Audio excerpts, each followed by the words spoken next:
ਦਾ ਲਾਇਸ ਵਧੀਆ ਸਿਖਲਾਈ ਦੇ ਕੇ ਘੱਟ ਸਮੇਂ ਦੇ ਵਿੱਚ ਲੈਣ 'ਚ ਸਹਾਇਤਾ ਕਰਦੇ ਨੇ। ਕਾਲ ਅਜੀਤ ਅਟਵਾਲ 559 374 45 41। ਇਹਨਾਂ ਸਾਰਿਆਂ ਦਾ ਬਹੁਤ ਬਹੁਤ ਧੰਨਵਾਦ। ਜੇਕਰ ਤੁਸੀਂ ਜਾਂ ਕੋਈ ਹੋਰ ਕਾਰੋਬਾਰ ਇਸ ਪ੍ਰੋਗਰਾਮ ਨੂੰ ਸਪੋਂਸਰ ਕਰਨਾ ਚਾਹੁੰਦੇ ਹੋ, ਸੰਪਰਕ ਕਰ ਸਕਦੇ ਹੋ ਨੰਬਰ 408 722 7698 ਦੇ ਉੱਤੇ। ਅਤੇ ਆਓ ਮਿੰਟੂ ਜੀ ਗੱਲਬਾਤ ਦਾ ਸਿਲਸਿਲਾ ਸ਼ੁਰੂ ਕਰਦੇ ਹਾਂ। ਸਭ ਤੋਂ ਪਹਿਲੀ ਖਬਰ 'ਤੇ ਨਜ਼ਰ ਮਾਰੀਏ ਤਾਂ ਕਹਿੰਦੇ ਆਖਿਰਕਾਰ ਉद्धਵ ਠਾਕਰੇ ਨੇ ਮੁੱਖ ਮੰਤਰੀ ਦੀ ਸਹੁੰ ਚੱਕ ਲਈ। कहते थे ना कि दिल की जिद ने मुझे मजबूर किया है, वरना हम गरीबों का नवाबों से ताल्लुक क्या था। सो ਇਹ ਜ਼ਿੱਦ ਸੀਗੀ ਜਿਵੇਂ ਸੰਜੇ ਰਾਉਤ ਇਹਨਾਂ ਦਾ। ਮੈਂ ਕਹਿੰਦਾ ਕਿ ਜਿੱਦ ਹੋਵੇ ਤੇ ਇਹਨਾਂ ਵਰਗੀ ਹੋਵੇ। ਸੰਜੇ ਰਾਉਤ ਪਹਿਲੇ ਦਿਨੋਂ ਹੀ ਇਹ ਗੱਲ ਕਹਿੰਦਾ ਸੀਗਾ ਕਿ ਮੁੱਖ ਮੰਤਰੀ ਹੋਊਗਾ ਤੇ ਸ਼ਿਵ ਸੈਨਾ ਦਾ ਹੋਊਗਾ, ਐਤਕੀ ਚਾਹੇ ਕੁਛ ਵੀ ਹੋ ਜਾਵੇ ਮੁੱਖ ਮੰਤਰੀ ਸਾਡਾ ਹੀ ਹੋਊਗਾ। ਤੇ ਫਿਰ ਐਤਕੀ ਤੁਸੀਂ ਵੇਖ ਲਓ ਕਿ ਮੁੱਖ ਮੰਤਰੀ ਬਣ ਗਏ ਆ। ਤਾਂ ਖੈਰ ਇਹ ਇਹਨਾਂ ਦਾ ਜਿਹੜਾ ਹਲਫ ਸਮਾਗਮ ਸੀਗਾ ਦੇਰ ਸ਼ਾਮੀ ਆਯੋਜਿਤ ਹੋਇਆ, ਉਹਦੇ ਵਿੱਚ ਉद्धਵ ਠਾਕਰੇ ਕੇਸਰੀਆ ਕੁੜਤਾ ਪਹਿਨ ਕੇ ਪਹੁੰਚਿਆ ਵਾ। ਕੇਸਰੀਆ ਵੈਸੇ ਸ਼ਿਵ ਸੈਨਾ ਦਾ ਆਫੀਸ਼ੀਅਲ ਰੰਗ ਆ। ਤਾਂ ਇਹਨੇ ਉद्धਵ ਠਾਕਰੇ ਨੇ ਸਹੁੰ ਚੁੱਕ ਕੇ ਉਸ ਤੋਂ ਬਾਅਦ ਜਿਹੜਾ ਸਿੱਧੀ ਵਿਨਾਇਕ ਮੰਦਿਰ ਆ ਉੱਥੇ ਜਾ ਕੇ ਪੂਜਾ ਅਰਚਨਾ ਕੀਤੀ। ਉਸ ਤੋਂ ਬਾਅਦ ਅੱਜ ਹੀ ਇਹਨਾਂ ਨੇ ਕੰਮ ਸ਼ੁਰੂ ਕਰ ਦਿੱਤਾ। ਮਤਲਬ ਕਿ ਪਹਿਲੀ ਕੈਬਨਿਟ ਦੀ ਅੱਜ ਮੀਟਿੰਗ ਵੀ ਹੈ, ਮੇਰੇ ਖਿਆਲ ਦੇ ਨਾਲ ਹੋ ਚੁੱਕੀ ਹੋਣੀ ਹੈ ਜਾਂ ਹੋ ਰਹੀ ਹੋਣੀ ਆ। ਤਾਂ ਤੁਸੀਂ ਦੇਖ ਲਓ ਕਿ ਕਿੰਨੀ ਤਤਪਰਤਾ ਦੇ ਨਾਲ ਕੰਮ ਕਰਦੇ ਪਏ ਆ। ਤਾਂ ਉद्धਵ ਠਾਕਰੇ ਨੇ ਸਹੁੰ ਚੱਕ ਲਈ ਆ। ਕਾਮਨ ਮਿਨੀਮਮ ਜਿਹੜਾ ਪ੍ਰੋਗਰਾਮ ਹੈ ਇਹਨਾਂ ਦਾ ਉਹ ਵੀ ਆ ਗਿਆ ਸਾਹਮਣੇ। ਉਹਦੇ ਵਿੱਚ ਸਭ ਤੋਂ ਪਹਿਲਾਂ ਇਹਨਾਂ ਨੇ ਐਲਾਨ ਕੀਤਾ ਕਿ ਕਿਸਾਨਾਂ ਦਾ ਜਿਹੜਾ ਕਰਜ਼ ਆ ਉਹ ਮਾਫ਼ ਕੀਤਾ ਜਾਊਗਾ, ਫਿਰ ਖਾਲੀ ਅਹੁਦਿਆਂ ਨੂੰ ਤੁਰੰਤ ਭਰਿਆ ਜਾਊਗਾ। ਮੂਲ ਵਾਸੀ ਨੌਜਵਾਨਾਂ ਲਈ, ਭਾਵ ਜਿਹੜੇ ਉੱਥੇ ਮਰਾਠੀ ਨੌਜਵਾਨ ਆ, ਉਹਨਾਂ ਲਈ 80% ਰਾਖਵਾਂਕਰਨ ਯਕੀਨੀ ਬਣਾਇਆ ਜਾਊਗਾ ਨੌਕਰੀਆਂ ਦੇ ਵਿੱਚ। ਫਿਰ ਕਿਸਾਨਾਂ ਲਈ ਨਵੀਂ ਫਸਲ ਬੀਮਾ ਯੋਜਨਾ ਲਿਆਂਦੀ ਜਾਊਗੀ। ਸੂਬੇ ਦੇ ਨਾਗਰਿਕਾਂ ਨੂੰ 1 ਰੁਪਈਏ 'ਚ ਇਲਾਜ ਦਿੱਤਾ ਜਾਊਗਾ। CMP 'ਚ ਸੈਕੂਲਰ ਸ਼ਬਦ 'ਤੇ ਵੀ ਜ਼ੋਰ ਦਿੱਤਾ ਗਿਆ ਹੈ। ਜੋ ਵੀ ਇਹਨਾਂ ਦਾ ਕਾਮਨ ਮਿਨੀਮਮ ਪ੍ਰੋਗਰਾਮ ਹੈ ਉਹਦੇ 'ਚ ਸੈਕੂਲਰ ਸ਼ਬਦ 'ਤੇ ਵੀ ਜ਼ੋਰ ਦਿੱਤਾ ਗਿਆ। ਮੇਰੇ ਖਿਆਲ ਦੇ ਨਾਲ 2 ਜਾਂ 3 ਦਫਾ ਆਇਆ ਹੈ, 2 ਜਾਂ 3 ਦਫਾ ਆਇਆ। ਤਾਂ ਸੈਕੂਲਰ ਸ਼ਬਦ ਤੇ ਕਮਨਲ ਸ਼ਬਦ ਤੁਹਾਨੂੰ ਪਤਾ ਹੀ ਹੈ ਕਿ ਦੋਵੇਂ ਕਿੰਨੀ ਵਿਪਰੀਤ ਧਾਰਾ ਤੇ ਖੜਦੇ ਆ। ਤਾਂ ਇੱਥੇ ਵਿਰੋਧੀ ਧਾਰਾ ਛੱਡ ਕੇ ਉਹ ਬਿਲਕੁਲ ਨਾਲ ਖੜੇ ਆ। ਯਾਨੀ ਕਮਿਊਨਲ ਪਾਰਟੀ ਕਿਹਾ ਜਾਂਦਾ ਸ਼ਿਵ ਸੈਨਾ ਨੂੰ, ਤਾਂ ਦੂਸਰੇ ਪਾਸੇ ਸੈਕੂਲਰ ਫੋਰਸਿਸ ਨੇ NCP ਤੇ ਕਾਂਗਰਸ। ਤਾਂ ਦੋਵੇਂ ਇਸ ਥਾਂ ਤੇ ਆ ਕੇ ਖੜੀਆਂ ਨੇ। ਤਾਂ ਉਹਨਾਂ ਨੇ ਸੈਕੂਲਰ ਸ਼ਬਦ ਤੇ ਸਹਿਮਤੀ ਪਾਈ ਹੈ ਸ਼ਿਵ ਸੈਨਾ ਵਾਲਿਆਂ ਨੇ। ਤਾਂ ਇਹ ਇੱਕ ਵਿਲੱਖਣਤਾ ਹੈ। ਵੈਸੇ 24 ਨਵੰਬਰ ਨੂੰ ਜਾਣਾ ਸੀ ਉद्धਵ ਠਾਕਰੇ ਨੇ ਅਯੁੱਧਿਆ ਦੇ ਵਿੱਚ, ਤਾਂ ਇਹਨਾਂ ਨੇ ਇਸੇ ਕਰਕੇ ਹੀ ਟਾਲਾ ਮਾਰ ਦਿੱਤਾ ਸੀਗਾ। ਖੈਰ ਚਲੋ ਅੱਗੇ ਚੱਲਦੇ ਹਾਂ। ਫਿਰ ਇਹਨਾਂ ਦਾ ਪ੍ਰੋਗਰਾਮ ਹੈ ਕਿ ਗਰੀਬਾਂ ਨੂੰ ਬਗੈਰ ਵਿਆਜ ਤੋਂ ਕਰਜ਼ ਦਾ ਪ੍ਰਬੰਧ ਕੀਤਾ ਜਾਊਗਾ। ਬਾਕੀ ਕਿਸਾਨ, ਰੁਜ਼ਗਾਰ, ਸਿੱਖਿਆ, ਸ਼ਹਿਰੀ ਵਿਕਾਸ, ਸੈਰ ਸਪਾਟਾ, ਕਲਾ, ਸੱਭਿਆਚਾਰ ਅਤੇ ਔਰਤਾਂ ਦੇ ਮੁੱਦੇ ਸ਼ਾਮਲ ਆ। ਪਰ ਇੱਕ ਚੀਜ਼ ਜਿਹੜੀ ਆ ਉਹ ਹੋਰ ਬੜੀ ਵੇਖਣ ਵਾਲੀ ਆ ਕਿ ਇਹਨਾਂ ਦੇ ਕੁਛ ਜਿਹੜੇ ਹੈਗੇ ਆ ਤਰਜਮਾਨ, ਉਹ ਜਿਸ ਤਰ੍ਹਾਂ ਬੋਲ ਕੇ ਗਏ ਆ, ਲੱਗਦਾ ਇਹੋ ਆ ਕਿ ਜਿਹੜੀ ਹੈਗੀ ਆ ਨਾ ਮੋਦੀ ਦੀ ਬੁਲਟ ਟ੍ਰੇਨ ਆ ਉਹਦੇ ਤੇ ਵੀ ਬ੍ਰੇਕ ਲਾ ਸਕਦੇ ਆ। ਕਿਉਂਕਿ ਇਹਨਾਂ ਦੇ ਸਾਰਿਆਂ ਦੇ ਸੁਰ ਇੱਕ ਤਰ੍ਹਾਂ ਦੇ ਇਸ ਤਰ੍ਹਾਂ ਦੀ ਆ ਕਿ ਸਭ ਤੋਂ ਪਹਿਲਾਂ ਇਸੇ ਕੰਮ ਨੂੰ ਹੀ ਝਟਕਾ ਦਿੱਤਾ ਜਾਊਗਾ। ਕਹਿੰਦੇ ਕਿ ਕਿਸਾਨਾਂ ਦਾ ਵੇਖਿਆ ਜਾਊ ਪੱਖ, ਵਾਤਾਵਰਨ ਦਾ ਪੱਖ ਵੇਖਿਆ ਜਾਊਗਾ, ਉਸ ਤੋਂ ਬਾਅਦ ਅਸੀਂ ਵੇਖਾਂਗੇ। ਤੇ ਦੂਜੀ ਗੱਲ ਹੈ ਕਿ ਸਟੇਟ ਕੋਈ ਪੈਸਾ ਨਹੀਂ ਲਾਊਗਾ ਹੁਣ ਇਸ ਪ੍ਰੋਜੈਕਟ ਦੇ ਵਿੱਚ। ਤਾਂ ਇਹ ਵੀ ਇੱਕ ਵੱਡੀ ਖਬਰ ਇਸ ਮਾਮਲੇ 'ਚੋਂ ਨਿਕਲਦੀ ਆ। ਤਾਂ ਖੈਰ ਜੋ ਵੀ ਆ, ਇਤਿਹਾਸ ਇੱਕ ਵਾਰੀ ਫਿਰ ਆਪਣੇ ਆਪ ਨੂੰ ਦੁਹਰਾ ਗਿਆ। ਇਤਿਹਾਸ ਇਉਂ ਦੁਹਰਾ ਗਿਆ ਕਿ 2019 ਦੇ ਵਿੱਚ ਅੱਜ ਉद्धਵ ਠਾਕਰੇ ਮੁੱਖ ਮੰਤਰੀ ਬਣਦਾ। ਜੇ ਠੀਕ 20 ਸਾਲ ਪਿੱਛੇ ਚਲੇ ਜਾਓਗੇ ਤਾਂ ਇਸੇ ਤਰ੍ਹਾਂ 1999 ਦੇ ਵਿੱਚ ਹੋਇਆ ਸੀਗਾ ਕਿ ਅੜਫਸੀ ਹੋ ਗਈ ਸੀਗੀ ਗੋਪੀਨਾਥ ਮੁੰਡੇ ਦੇ ਨਾਲ ਸ਼ਿਵ ਸੈਨਾ ਵਾਲਿਆਂ ਦੀ। ਤਾਂ 2.5 ਸਾਲਾਂ ਮੰਗ ਲਿਆ ਸੀ ਭਾਜਪਾ ਨੇ ਕਿ ਸਾਨੂੰ 2.5 ਸਾਲ ਦਿਓ। ਤਾਂ ਉਸ ਸਮੇਂ ਸਰਕਾਰ ਇਹ ਨਹੀਂ ਸੀ ਬਣਾ ਸਕੇ ਤੇ ਉਸੇ ਸਾਲ NCP ਬਣਾ ਕੇ ਕਾਂਗਰਸ ਤੋਂ ਅੱਡ ਹੋਏ ਸ਼ਰਦ ਪਵਾਰ ਨੇ ਫੱਟਾ ਚੱਕ ਦਿੱਤਾ ਸੀ। ਦੋਨੇ ਮਿਲ ਗਏ, ਸਰਕਾਰ ਬਣਾਤੀ ਤੇ ਫਿਰ ਪੂਰੇ 15 ਸਾਲ ਰਾਜ ਕੀਤਾ। ਤੇ ਅੱਜ ਫਿਰ 20 ਸਾਲਾਂ ਬਾਅਦ ਉਹੀ ਇਤਿਹਾਸ ਵਾਪਰਿਆ। ਇਹ ਕਿੰਨਾ ਚਿਰ ਸਰਕਾਰ ਚੱਲੂਗੀ, ਭਾਜਪਾ ਵਾਲੇ ਕੀ ਕਰੂਗੇ, ਜੋ ਮਰਜ਼ੀ ਆ। ਪਰ ਇੱਕ ਵਾਰੀ ਇਸ ਵੇਲੇ ਇਹਨਾਂ ਦੇ ਬੁੱਲਾਂ ਤੇ ਸਿਕਰੀ ਆਈ ਪਈ ਆ। ਕਿਉਂਕਿ ਤੁਸੀਂ ਉਹ ਗ੍ਰਾਫ ਦੇਖ ਲਿਆ ਹੋਣਾ ਕਿ 2 ਸਾਲ ਪਹਿਲਾਂ 71% ਭਾਰਤ ਤੇ ਰਾਜ ਕਰਨ ਵਾਲੀ ਭਾਜਪਾ 2 ਸਾਲਾਂ 'ਚ 41% ਤੇ ਡਿੱਗ ਪਈ ਹੈ। ਜੀ ਜੀ ਜੀ ਬਿਲਕੁਲ। ਜਦੋਂ ਕਿਸੇ ਨੂੰ ਜ਼ਿਆਦਾ ਸਿਰ 'ਤੇ ਚੜਾਉਂਦੇ ਆ ਤੇ ਫਿਰ ਸਿਰ 'ਤੇ ਤਾਂ ਬੰਦਾ ਬੋਲਦਾ ਹੀ ਬਹੁਤ ਆ। ਅਗਲੀ ਜਿਹੜੀ ਮਿੰਟੂ ਜੀ ਗੱਲ ਕਰਦੇ ਆ, ਕਹਿੰਦੇ ਰਾਸ਼ਟਰਪਤੀ ਭਵਨ ਦੇ ਵਿੱਚ ਚੋਰ ਹੱਥ ਸਾਫ਼ ਕਰ ਗਏ। ਦੇਖੋ ਇਹਨਾਂ ਉਹ ਮੈਨੂੰ ਜੋਕ ਯਾਦ ਆ ਗਿਆ ਇੱਕ ਨਾ, ਆਪਾਂ ਸੁਣਿਆ ਹੋਣਾ, ਸਭ ਨੇ ਸੁਣਿਆ ਹੋਣਾ ਵੈਸੇ ਤਾਂ, ਕਹਿੰਦੇ ਕਿ ਕੋਈ ਤੇ ਨਾ ਚੋਰ ਤਿਜੋਰੀ 'ਚ ਚੋਰੀ ਕਰਨ ਚਲੇ ਗਏ ਤੇ ਤਿਜੋਰੀ ਤੇ ਲਿਖਿਆ ਸੀ ਤੋੜਨ ਦੀ ਜ਼ਰੂਰਤ ਨਹੀਂ, ਬਸ ਬਟਨ ਦਬਾ ਦਿਓ ਇਹ ਖੁੱਲ ਜਾਊਗੀ।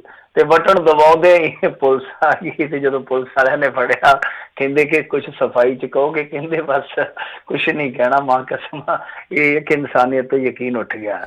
ਤਾਂ ਅੱਜ ਜਿਹੜੇ ਚੋਰ ਜਿਹੜੇ ਚੋਰੀ ਕਰਕੇ ਗਏ ਆ, ਉਹ ਕਹਿੰਦੇ ਹੋਣੇ ਆ ਕਿ ਯਾਰ ਸਾਡਾ ਤੇ ਇਸ ਦੇਸ਼ ਦੀ ਪੁਲਿਸ ਤੋਂ ਭਰੋਸਾ ਹੀ ਉੱਠ ਗਿਆ ਕਿ ਪੁਲਿਸ ਇੰਨੀ ਜ਼ਿਆਦਾ ਤੇਜ਼ ਹੁੰਦੀ ਹੈ ਕਿ ਅਸੀਂ ਚੋਰੀ ਕੀਤੀ ਤੇ ਨਾਲ ਦੀ ਨਾਲ ਸਾਨੂੰ ਫੜ ਲਿਆ ਗਿਆ।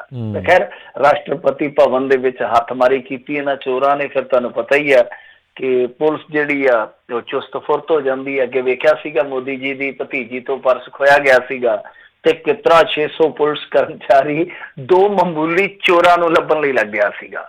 600 ਪੁਲਿਸ ਕਰਮਚਾਰੀ, ਤੇ ਉਹਨਾਂ ਨੂੰ ਮੇਰੇ ਖਿਆਲ ਦੇ ਨਾਲ ਕੁਝ ਘੰਟਿਆਂ ਬਾਅਦ ਲੱਭ ਲਿਆ ਸੀਗੇ। ਦਿੱਲੀ ਦੇ ਵਿੱਚੋਂ ਕੋਈ ਮੁੰਡਾ ਜਾਂ ਕੁੜੀ ਗਾਇਬ ਹੋ ਜਾਵੇ, ਮੇਰੇ ਖਿਆਲ ਦੇ ਨਾਲ ਸਾਲਾਂ ਵੱਧੀ ਨਹੀਂ ਲੱਭਦੇ। ਸਹੀ ਗੱਲ। ਤਾਂ ਇਹੀ ਫਰਕ ਹੁੰਦਾ।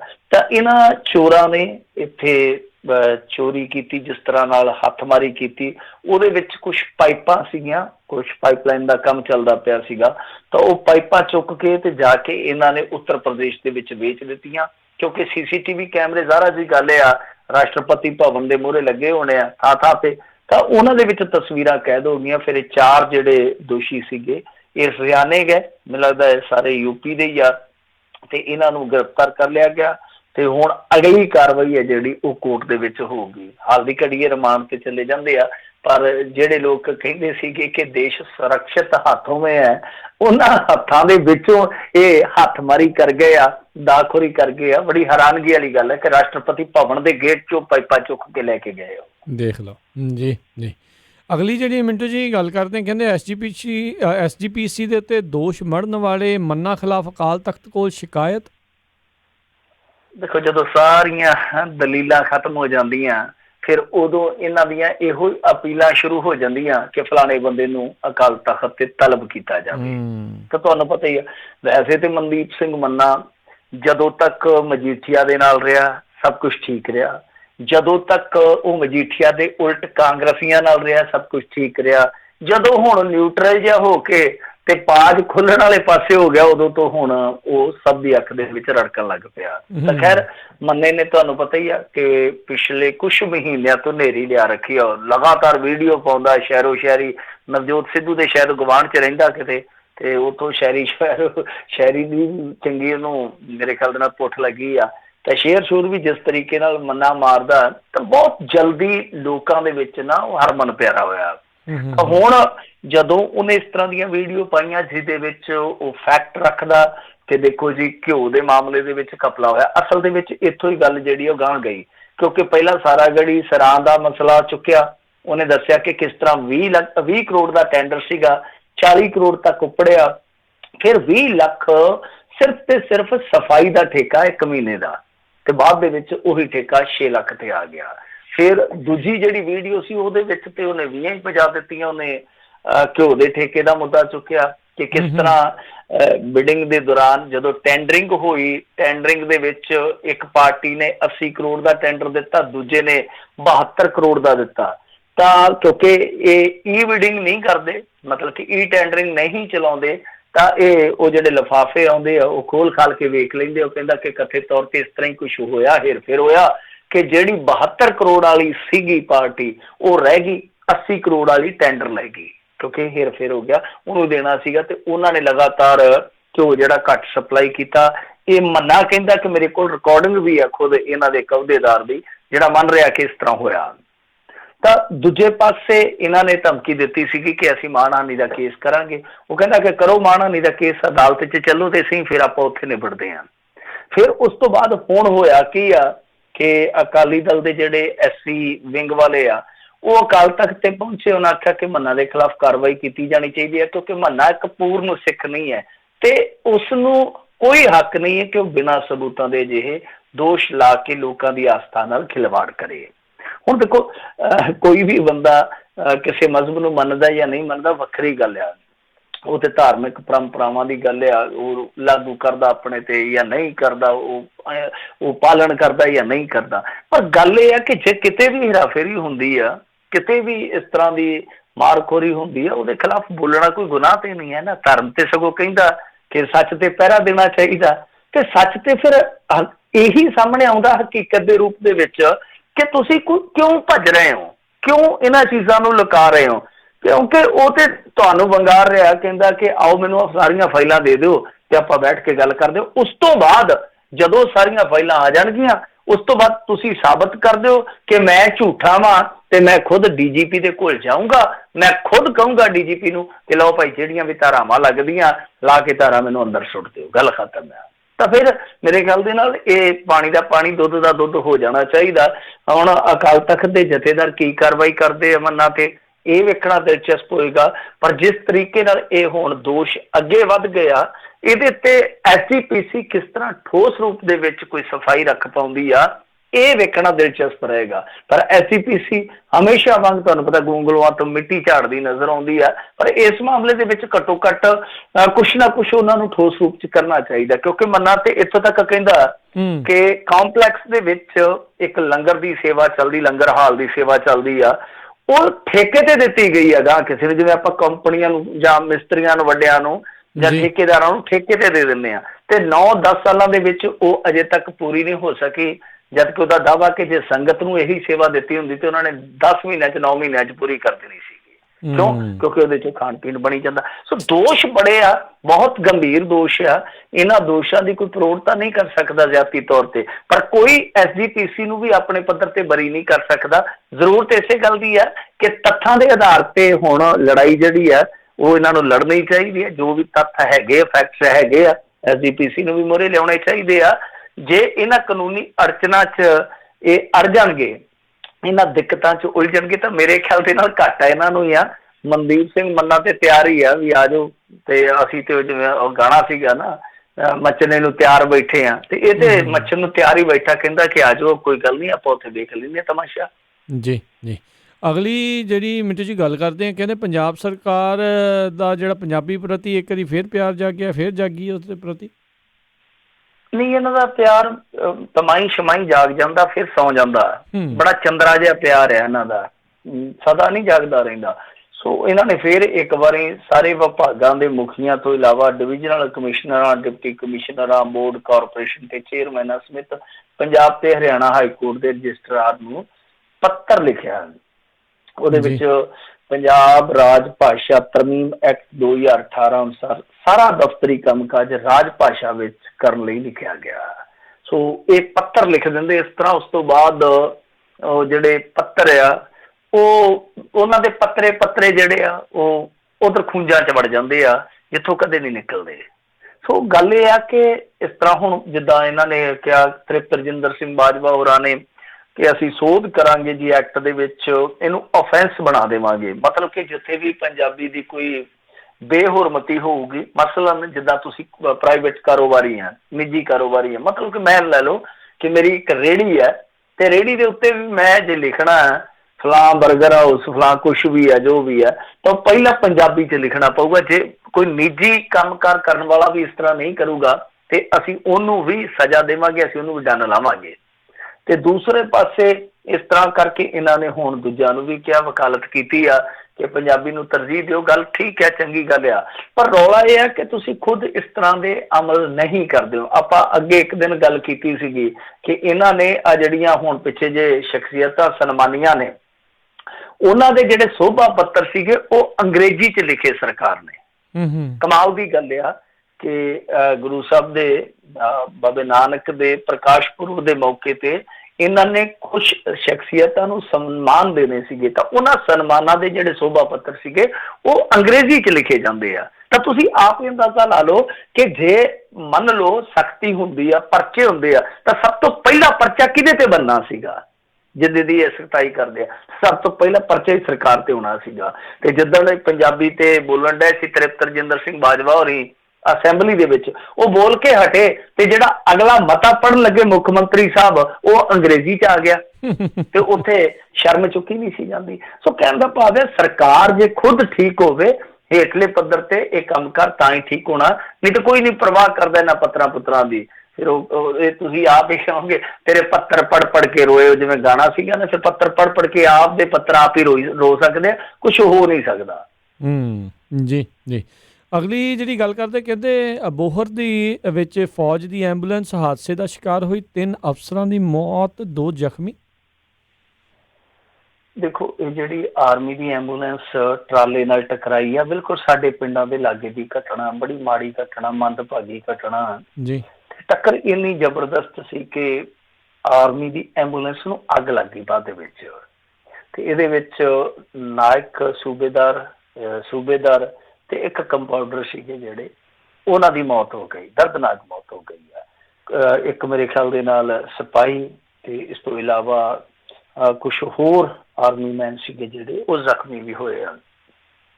ਇਹ ਇਸ ਤਰ੍ਹਾਂ ਵਾਪਰੀ ਹੈ ਘਟਨਾ ਕਿ ਕੋਈ ਦੱਸਦੇ ਆ ਕਿ ਅੱਗੇ ਅਵਾਰਾ ਪਸ਼ੂ ਆ ਗਿਆ। ਗੱਲ ਫਿਰ ਉੱਥੇ ਆ ਜਾਂਦੀ ਹੈ ਪਹੁੰਚੋਂ ਕਿ ਅਵਾਰਾ ਪਸ਼ੂ ਆ ਗਿਆ, ਉਹਨੂੰ ਬਚਾਉਣ ਦੇ ਚੱਕਰ ਦੇ ਵਿੱਚ ਇਹ ਜਿਹੜੀ ਐਂਬੂਲੈਂਸ ਸੀਗੀ ਉਹ ਇੱਕ ਟਰਾਲੇ ਨਾਲ ਟਕਰਾ ਗਈ, ਜਿਸ ਦੇ ਸਿੱਟੇ ਵਜੋਂ, ਜਿਸ ਦੇ ਫਲਸਰੂਪ ਇਹ ਘਟਨਾ ਜਿਹੜੀ ਵਾਪਰ ਗਈ, ਉਹਦੇ ਵਿੱਚ ਇਹ ਸਾਰੀਆਂ ਜਾਨਾਂ ਚਲੇ ਗਈਆਂ। ਹੁਣ ਆ ਦੇਖੋ, ਕੱਲ ਦੀ ਗੱਲ ਹੈ ਮੇਰੇ ਖਿਆਲ ਦੇ ਨਾਲ, ਇਹਨਾਂ ਨੇ ਇੱਕ ਨਵਾਂ ਨੋਟੀਫਿਕੇਸ਼ਨ ਜਾਰੀ ਕੀਤਾ, ਮਾਲਵੇ ਦੇ ਕੁਛ ਸ਼ਹਿਰਾਂ ਦੇ ਵਿੱਚ ਦੁਬਾਰਾ ਇਹਨਾਂ ਨੇ ਗਊ ਸੈਸ ਲਾਇਆ। ਮਤਲਬ ਕਿ ਕੁਛ ਸ਼ਹਿਰਾਂ ਦੇ ਵਿੱਚ ਤੇ ਚੱਲੀ ਜਾਂਦਾ ਹੈ ਆਲਰੇਡੀ, ਪਰ ਹੁਣ ਇਹਨਾਂ ਨੇ ਦੁਬਾਰ ਤੋਂ ਫਿਰ ਗਊ ਸੈਸ ਲਾਇਆ। ਤਾਂ ਹੁਣ ਉਹ ਗਊ ਸੈਸ ਇੰਨਾ ਜ਼ਿਆਦਾ, ਜਿੱਦਾਂ ਲਾ ਲਓ ਕਿ ਕੋਈ ਦੁਪਹੀਆ ਵਾਹਨ ਆ, ਉਹਦੇ ਤੇ ਇੰਨਾ ਜੀ, ਬਿਜਲੀ ਦੀ ਪ੍ਰਤੀ ਯੂਨਿਟ ਤੇ ਇੰਨਾ ਜੀ, ਤੇਲ ਟੈਂਕਰ ਕੋਈ ਆਉਂਦਾ ਉਹਦੇ ਤੇ ਇੰਨਾ ਜੀ, 100 ਰੁਪਈਆ, ਮੈਰਿਜ ਪੈਲਸ ਵਾਲਿਆਂ ਤੋਂ ਇੰਨੇ 100 ਰੁਪਈਆ, ਮਤਲਬ ਕਿ ਕਰੋੜਾਂ ਰੁਪਈਆ ਇਕੱਠਾ ਕੀਤਾ ਜਾਣਾ, ਇੱਕੋ ਝਟਕੇ ਦੇ ਵਿੱਚ ਕਰੋੜਾਂ ਰੁਪਈਆ ਇਕੱਠਾ ਕਰ ਲਿਆ ਜਾਣਾ। ਉਹ ਗਊ ਸੈਸ ਭਾਰਤ ਵਾਲਾ ਜਿਹੜਾ ਚੱਲਿਆ ਸੀ ਨਾ, ਸਵੱਛ ਭਾਰਤ ਸੈਸ, ਉਹਦੇ ਵਾਂਗੂ ਪਤਾ ਹੀ ਨਹੀਂ ਜਾਂਦਾ ਕਿਹੜੇ ਖਾਤੇ 'ਚ ਆ। ਉਹ ਵੀ ਲੈ ਗਏ, ਹਜ਼ਾਰਾਂ ਕਰੋੜ ਰੁਪਈਆ ਇਕੱਠਾ ਕਰ ਲਿਆ ਮੋਦੀ ਸਰਕਾਰ ਨੇ ਸਵੱਛ ਭਾਰਤ ਸੈਸ ਦੇ ਨਾਮ ਤੇ। ਨਾ ਭਾਰਤ ਸਵੱਛ ਹੋਇਆ, ਨਾ ਭਾਰਤ ਅੱਛ ਹੋਇਆ, ਕੁਛ ਵੀ ਨਹੀਂ ਹੋਇਆ। ਭਾਰਤ ਉੱਥੇ ਦਾ ਉੱਥੇ ਹੀ ਆ, ਗਰੀਬਾਂ ਦਾ ਭਾਰਤ, ਅਮੀਰਾਂ ਦਾ ਇੰਡੀਆ, ਦੋਵਾਂ ਦਾ ਅਲੱਗ ਅਲੱਗ ਦੇਸ਼ ਇੱਥੇ ਹੀ ਆ। ਪਰ ਉਹ ਜਿਹੜਾ ਹਜ਼ਾਰਾਂ ਕਰੋੜ ਰੁਪਈਆ ਇਕੱਤਰ ਕੀਤਾ ਸੀਗਾ, ਉਹ ਇੱਧਰ ਉੱਧਰ ਹੋ ਗਿਆ, ਲੱਗ ਗਿਆ ਕੰਮਾਂ ਕਾਰਾਂ 'ਚ। ਉਸੇ ਤਰ੍ਹਾਂ ਗਊ ਸੈਸ ਦੇ ਵਿੱਚ ਵੀ ਇਹੋ ਆ ਕਿ ਉਗਰਾ ਲਿਆ ਜਾਂਦਾ ਪੈਸਾ, ਮੁੜ ਕੇ ਖਾ ਲਿਆ ਜਾਂਦਾ, ਪਚਾ ਲਿਆ ਜਾਂਦਾ, ਪਤਾ ਨਹੀਂ ਕੀ ਕੀਤਾ ਜਾਂਦਾ। ਪਰ ਜੋ ਅਵਾਰਾ ਪਸ਼ੂਆਂ ਦੀ ਸਮੱਸਿਆ, ਉਹ ਉੱਥੇ ਦੀ ਉੱਥੇ ਹੀ ਆ। ਤਾਂ ਹੁਣ ਤੁਸੀਂ ਕੀ ਕਹੋਗੇ, ਕਿਹਦਾ ਕਸੂਰ ਆ? ਉਹਦਾ ਤੇ ਆਪਾਂ ਕਹਿੰਦੇ ਜੇ ਕੋਈ ਸਰਹੱਦ ਤੇ ਜਵਾਨ ਮਰਦਾ ਤੇ ਪਾਕਿਸਤਾਨ ਨੂੰ ਜ਼ਿੰਮੇਵਾਰ ਠਹਿਰਾਇਆ ਜਾਂਦਾ, ਦਹਿਸ਼ਤਗਰਦਾਂ ਨੂੰ ਜ਼ਿੰਮੇਵਾਰ ਠਹਿਰਾਇਆ ਜਾਂਦਾ। ਪਰ ਆਹ ਜਿਹੜਾ ਐਕਸੀਡੈਂਟ ਹੋਇਆ, ਜਿਹਦੇ 'ਚ ਦਰਦਨਾਕ ਮੌਤਾਂ ਹੋਈਆਂ ਨੇ ਇਹਨਾਂ ਅਫਸਰਾਂ ਦੀਆਂ, ਇਹਨਾਂ ਜਵਾਨਾਂ ਦੀਆਂ, ਉਹਨਾਂ ਵਾਸਤੇ ਕਿਹਨੂੰ ਜ਼ਿੰਮੇਵਾਰ ਠਹਿਰਾਓਗੇ ਤੁਸੀਂ? ਲੱਭ ਲੈਣਾ ਇਹਨਾਂ ਨੇ ਕੋਈ ਨਾ ਕੋਈ ਵੀ, ਇਹਦੇ ਵਿੱਚ ਵੀ ਕੋਈ ਨਾ ਕੋਈ ਸੀਗਾ। ਅਗਲੀ ਜਿਹੜੀ ਮਿੰਟੂ ਜੀ ਗੱਲ ਕਰਦੇ, ਕਹਿੰਦੇ ਅਧੂਰੇ ਪਏ ਹਾਈਵੇ ਨੇ ਜਿਹੜੀਆਂ ਖਾਧੀਆਂ ਸੈਂਕੜੇ ਜਾਨਾਂ। ਦੇਖੋ, ਇਹ ਨਾ ਜਿਹੜਾ ਅੱਧ ਅਧੂਰਾ ਹਾਈਵੇ ਆ, ਅੱਧ ਵਾਟੇ ਜਿਹੜਾ ਪਿਆ ਵਾ, ਇਹ ਮੋਗੇ ਤੋਂ ਜਿਹੜਾ ਪਰੇ ਨੂੰ ਜਾਂਦਾ ਤਲਵੰਡੀ ਨੂੰ, ਉਸ ਹਾਈਵੇ ਦੀ ਗੱਲ ਆ। ਦੱਸਦੇ ਆ ਕਿ ਇਸ ਹਾਈਵੇ ਤੇ ਜਿਹੜਾ ਕਿ 70 ਕੁ ਕਿਲੋਮੀਟਰ ਦੀ ਹੱਦ 'ਚ ਬਣਦਾ, ਸੌਰੀ ਮੋਗਾ ਸ਼ਹਿਰ ਦੀ 20 ਕੁ ਕਿਲੋਮੀਟਰ ਦੀ ਹੱਦ 'ਚ ਬਣਦਾ, ਉਹਦੇ ਵਿੱਚ ਹੁਣ ਤੱਕ ਜਿੰਨੇ ਹਾਦਸੇ ਹੋਏ ਆ, ਉਹਦੇ 'ਚ 908 ਜਾਨਾਂ ਚਲੇ ਗਈਆਂ, 519 ਜਿਹੜੇ ਆ ਉਹ ਜ਼ਖਮੀ ਹੋਏ ਆ ਵਿਅਕਤੀ ਹੁਣ ਤੱਕ। ਤਾਂ ਇਹ ਅੰਕੜਾ ਜਿਹੜਾ ਉਹ ਜ਼ਿਲ੍ਹਾ ਬਾਰ ਐਸੋਸੀਏਸ਼ਨ ਦੇ ਜਿਹੜੇ ਐਡਵੋਕੇਟ ਆ ਸ਼ਾਇਦ ਰਣਜੀਤ ਸਿੰਘ, ਉਹਨਾਂ ਨੇ ਕੱਲ ਪ੍ਰੈਸ ਦੇ ਮੁਖਾਤਬ ਹੋ ਕੇ ਦਿੱਤਾ ਵਾ ਕਿ ਹੁਣ ਤੱਕ ਜਿੰਨੀਆਂ ਵੀ ਇੱਥੇ ਹਾਦਸੇ 'ਚ ਮੌਤਾਂ ਹੋਈਆਂ, ਉਹਨਾਂ ਦਾ ਜਿਹੜਾ ਟੋਟਲ ਫਿਗਰ ਬਣਦਾ 908 ਆ। ਕਿਉਂਕਿ ਬੜਾ ਲੰਮੇ ਸਮੇਂ ਤੋਂ ਹਾਈਵੇ ਬਣਦਾ ਪਿਆ। ਜੇ ਤੁਸੀਂ ਇੱਧਰੋਂ ਜਾਓਗੇ ਲੁਧਿਆਣੇ ਤੋਂ ਫਿਰੋਜ਼ਪੁਰ ਨੂੰ, ਤਾਂ ਉਹ ਸੜਕ ਲੰਘਣਾ ਪੈਂਦਾ, ਤੇ ਉਹ ਸੜਕ ਜਦੋਂ ਵੀ ਤੁਸੀਂ ਲੰਘੋਗੇ ਤੁਹਾਨੂੰ ਉਹ ਜਿਉਂ ਦੀ ਤਿਉਂ ਹੀ ਮਿਲੂਗੀ ਉਸ ਏਰੀਏ ਦੇ ਵਿੱਚ। ਤੇ ਉੱਥੇ ਜਾਂਦੇ ਆ ਟਰੱਕ ਪਲਟ ਜਾਂਦੇ ਆ, ਹੋਰ ਐਕਸੀਡੈਂਟ ਹੁੰਦੇ ਆ, ਕਿਉਂਕਿ ਐਕਸੀਡੈਂਟਲ ਪੁਆਇੰਟ ਉੱਥੇ ਜ਼ਿਆਦਾ ਨੇ। ਯਾਨੀ ਅੱਧ ਅਧੂਰਾ ਕੰਮ ਛੱਡਿਆ ਹੋਇਆ ਉਸ ਕੰਪਨੀ ਨੇ, ਜਿਸ ਕੰਪਨੀ ਦੇ ਕੋਲ ਠੇਕਾ ਸੀਗਾ। ਵਾਰ-ਵਾਰ ਲੋਕਾਂ ਨੇ ਦਿੱਤੇ ਆ, ਰਿਮਾਈਂਡਰ ਦਿੱਤੇ ਆ, ਮੰਗ ਪੱਤਰ ਦਿੱਤੇ ਆ ਕਿ ਭਾਈ ਕੰਮ ਜਿਹੜਾ ਪੂਰਾ ਕਰੋ, ਕਿਉਂਕਿ ਜੋ ਕੰਮ ਇਹਨਾਂ ਨੇ ਪੂਰਾ ਕਰਨਾ ਸੀ, ਜਿਹੜੀ ਉਹਦੀ ਮਿਆਦ ਸੀ, ਉਹ ਮੇਰੇ ਖਿਆਲ ਦੇ ਨਾਲ 21 ਸਤੰਬਰ 2014 ਤੱਕ ਦੀ ਸੀਗੀ। ਤਾਂ ਇਹ ਬਹੁਤ ਵੱਡੀ ਗੱਲ ਹੈ ਕਿ 2014 'ਚ ਜਿਹੜਾ ਕੰਮ ਖਤਮ ਹੋ ਜਾਣਾ ਸੀਗਾ, 2020 ਤੱਕ ਖਤਮ ਨਹੀਂ ਹੁੰਦਾ ਪਿਆ। ਤਾਂ ਤੁਸੀਂ ਆਪ ਹੀ ਅੰਦਾਜ਼ਾ ਲਾ ਲਓ ਕਿ ਫਿਰ 6 ਸਾਲਾਂ ਦੇ ਵਿੱਚ ਕਿੰਨੇ ਐਕਸੀਡੈਂਟ ਹੋਏ ਹੋਣਗੇ, ਕਿਉਂਕਿ ਕੰਮ ਜਿਹੜਾ ਉਹ ਅੱਧ ਅਧੂਰਾ ਛੱਡਿਆ ਗਿਆ ਉਸ ਹਾਈਵੇ ਤੇ, ਜਿੱਥੇ ਆਵਾਜਾਈ ਬਹੁਤ ਰਹਿੰਦੀ ਆ। ਤਾਂ ਇਸ ਪਾਸੇ ਧਿਆਨ ਦੇਣ ਦੀ ਜ਼ਰੂਰਤ ਆ। ਪਰ ਕਰੀਏ ਕੀ, ਇਹਨਾਂ ਦਾ ਧਿਆਨ ਜਿਹੜਾ ਉਹ ਆਪਣੇ ਬੰਦਿਆਂ ਵੱਲ ਹੀ ਆ। ਕੋਈ ਰੁੱਸ ਪੈਂਦਾ, ਕੋਈ ਮੰਨ ਜਾਂਦਾ, ਐਵੇਂ ਜਵਾਕਾਂ ਜਿਹੀ ਵਾਲੀ ਖੇਡ ਖੇਡੀ ਜਾਂਦੇ ਆ। ਕਿਸੇ ਪਾਸੇ ਚੱਜ ਦੇ ਕੰਮ ਪਾਸੇ ਧਿਆਨ ਨਹੀਂ ਹੋ ਰਿਹਾ, ਤੇ ਨਾ ਹੀ ਕੋਈ ਚੱਜ ਦਾ ਕੰਮ ਕਰਕੇ ਕੋਈ ਅੱਜ ਕੱਲ੍ਹ ਤੁਹਾਨੂੰ ਪਤਾ ਰਾਜੀ ਆ। ਜੀ ਜੀ। ਅਗਲੀ ਮਿੰਟ ਜੀ ਗੱਲ ਕਰਦੇ, ਕਹਿੰਦੇ ਪੰਜਾਬ ਦਾ ਚੌਲ ਖਰੀਦਣ ਤੋਂ FCI ਦਾ ਇਨਕਾਰ। ਦੇਖੋ FCI ਮੇਰੇ ਖਿਆਲ ਦੇ ਨਾਲ ਤੇ ਪੰਜਾਬ ਨਾਲ ਖੇਡ ਖੇਡਦੀ ਪਈ ਆ, ਜਿੰਨਾ ਕੁ ਮੈਂ ਇਸ ਖੇਡ ਦੇ ਵਿੱਚ ਸਮਝ ਸਕਿਆ ਵਾਂ। ਮਾਮਲਾ ਕੀ ਹੈ ਕਿ ਦੇਖੋ, ਇਹਨਾਂ ਨੇ ਜਿਹੜੀਆਂ ਆਪਣੀਆਂ 4 ਵੱਡੀਆਂ ਏਜੰਸੀਆਂ ਨੇ ਪੰਜਾਬ ਦੀਆਂ, ਜਿੱਦਾਂ ਪਨਗ੍ਰੇਨ ਆ, ਪਨਸਪ ਆ, ਮਾਰਕਫੈਡ ਆ, ਵੇਅਰ ਹਾਊਸ, ਇਹ 4 ਨੇ ਵੱਡੀਆਂ ਸਰਕਾਰੀ ਏਜੰਸੀਆਂ ਜਿਹੜੀਆਂ ਕਿ ਖਰੀਦ ਕਰਦੀਆਂ ਨੇ ਮੰਡੀਆਂ ਦੇ ਵਿੱਚੋਂ। ਤਾਂ ਉਸ ਤੋਂ ਬਾਅਦ ਫਿਰ ਚੌਲ ਜਿਹੜਾ ਉਹ FCI ਨੂੰ ਦਿੱਤਾ ਜਾਂਦਾ, ਮਿਲਿੰਗ ਹੁੰਦੀ ਆ, ਫਿਰ ਕੇਂਦਰੀ ਪੂਲ ਦੇ ਵਿੱਚ ਚੌਲ ਪਹੁੰਚ ਜਾਂਦਾ। ਆਹੀ ਇੱਕ ਪ੍ਰਕਿਰਿਆ ਹੁੰਦੀ ਹੈ ਜਿੰਨੀ ਕੁ ਮੈਂ ਜਾਣਦਾ।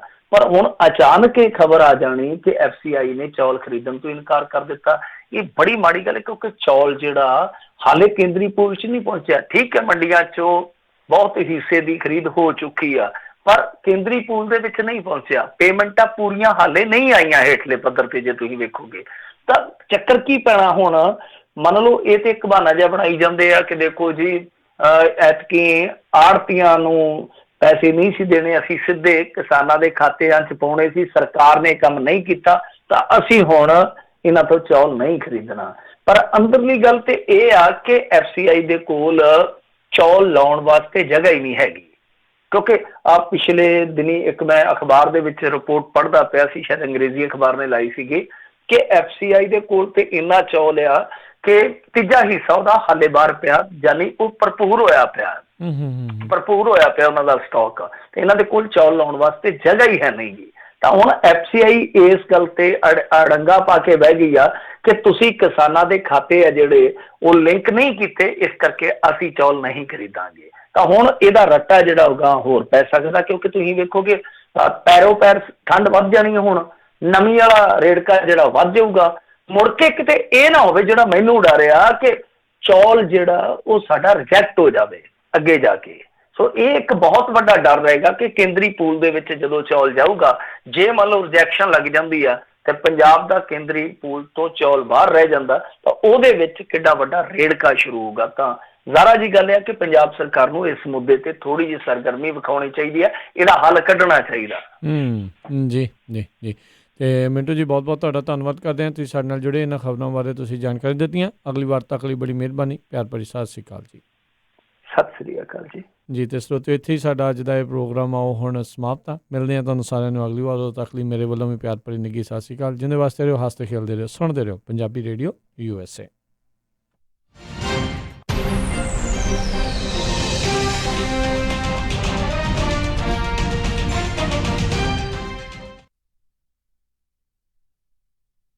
ਅਮਨ, ਆਪਾਂ ਸੈਕਰਾਮੈਂਟੋ ਵਿੱਚ ਮੂਵ ਤਾਂ ਹੋ ਗਏ ਆ, ਹੁਣ ਇੱਥੇ ਆਪਾਂ ਚੰਗਾ ਜਿਹਾ